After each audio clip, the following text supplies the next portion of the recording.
लोगों का कमान संभालने का लोगों ने ये दिया, तो हम ज़रूर इस पे काम करेंगे और मुझे अच्छा बिहार टीवी, नई सोच नई दिशा। नालंदा। बिहार शरीफ विधानसभा क्षेत्र में आगामी चुनाव को लेकर सियासी हलचल तेज हो चुकी है। इसी कड़ी में जन सुराज पार्टी से जुड़े समाजसेवी मुनीर रहमान ने शनिवार को एक प्रेस कॉन्फ्रेंस कर संकेत दिया कि अगर पार्टी आलाकमान उन्हें उम्मीदवार बनने का अवसर देता है तो वे पूरे दमखम के साथ मैदान में उतरेंगे और जनता की उम्मीदों पर खरा उतरेंगे। प्रेस कॉन्फ्रेंस में उन्होंने कहा कि बिहार शरीफ की मौजूदा हालात किसी से छिपी नहीं है। यहाँ विकास ठप पड़ा हुआ है। जनता शिक्षा, रोजगार और स्वास्थ्य जैसी बुनियादी सुविधाओं से वंचित है।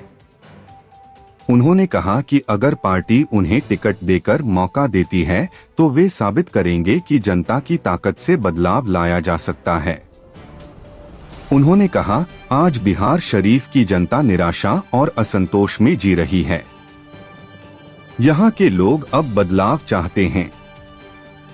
अगर पार्टी मुझे समान अवसर देती है तो मैं इस क्षेत्र की किस्मत बदलने का काम करूंगा।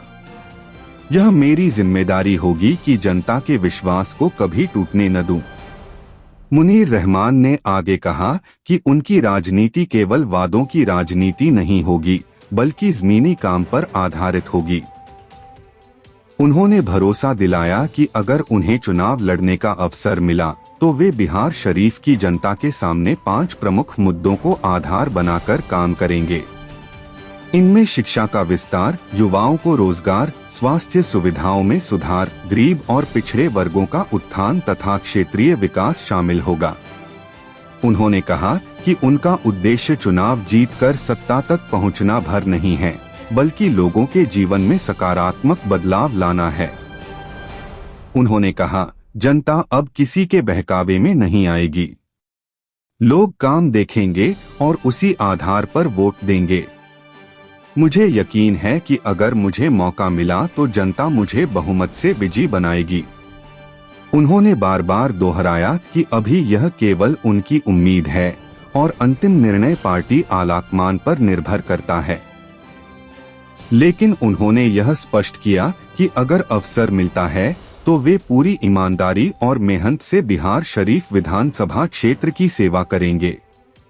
प्रेस कॉन्फ्रेंस में मौजूद स्थानीय लोगों ने भी कहा कि क्षेत्र को ऐसे नेतृत्व की जरूरत है जो जमीनी स्तर से आकर जनता की तकलीफों को समझता हो और उनके बीच रहकर काम कर सके। मुनीर रहमान ने अंत में जनता से अपील की कि वे सच्चे बदलाव की राजनीति को अपनाएं और अपनी ताकत से यह साबित करें कि बिहार शरीफ अब ठहराव और उपेक्षा को बर्दाश्त नहीं करेगा। ये जो है सरकार बदलने का है और सरकार को लाने का मकसद ये होता है कि आपकी जनता को किस तरह से सरकार सुनिश्चित करे, उनकी जीवन शैली को या उनको किस तरह से सुविधाएं प्रदान कर सके। और हम अपनी जो जिम्मेदारी है हम जनता चुन करके भेजते हैं अपने रिप्रेजेंटेटिव को, ताकि हमें राज्य में रोज़गार मिले, हमें शिक्षा व्यवस्था बेहतर मिले, एक अच्छा सिस्टम आए, ताकि हम अपने बच्चों की परवरिश अच्छे तरीके से करें, हम अपना विकास अच्छी तरीके से करें। इसलिए विधानसभा चुनाव में क्या मौजूदा जो सरकार चल रही है इसमें अच्छी व्यवस्था नहीं है? जाहिर सी बात है, इसमें अच्छी व्यवस्था नहीं है। इसलिए हम एक नई व्यवस्था के साथ आए हैं, जन स्वराज, जो बिहार में बदलाव करना चाहती है, बिहार में वैसी सरकार लाना चाहती है जो यहाँ पर रोज़गार की स्थिति को ठीक करे। पिछले 35 सालों में जो हम देख रहे हैं जिस तरह की हरकतें हो रही हैं, तो सरकार बनाने के लिए लोगों को वोट की राजनीति, जात की राजनीति, धर्म की राजनीति, यही सब मुद्दा रह गया है। तो ये विकास में बहुत बड़ी बाधा होगी। हमें राजनीति ऐसी होनी चाहिए जो हमें शिक्षा व्यवस्था बेहतर करने की राजनीति होनी चाहिए, हमारे यहाँ रोज़गार बेहतर करने की व्यवस्था की बातें होनी चाहिए, इन सब मुद्दों पे चर्चा होनी चाहिए। यही हमारा उद्देश्य होना में जो व्यवस्था हम देख रहे हैं पिछले 35-40 साल से, तो लोग रोज़गार के लिए पलायन कर रहे हैं, लोग शिक्षा के लिए दिल्ली जा रहे हैं, हायर एजुकेशन चाहिए तो दिल्ली जा रहे हैं। और स्कूल एजुकेशन भी बहुत अच्छा नहीं है, चाहे सरकारी स्कूल हो या प्राइवेट स्कूल हो। सरकारी स्कूल का माध्यम से यही बन गया है कि वहाँ पे खिचड़ी मिलती है, वहाँ पे साइकिल मिलती है, तो लोग शिक्षा ग्रहण करने के लिए नहीं आते।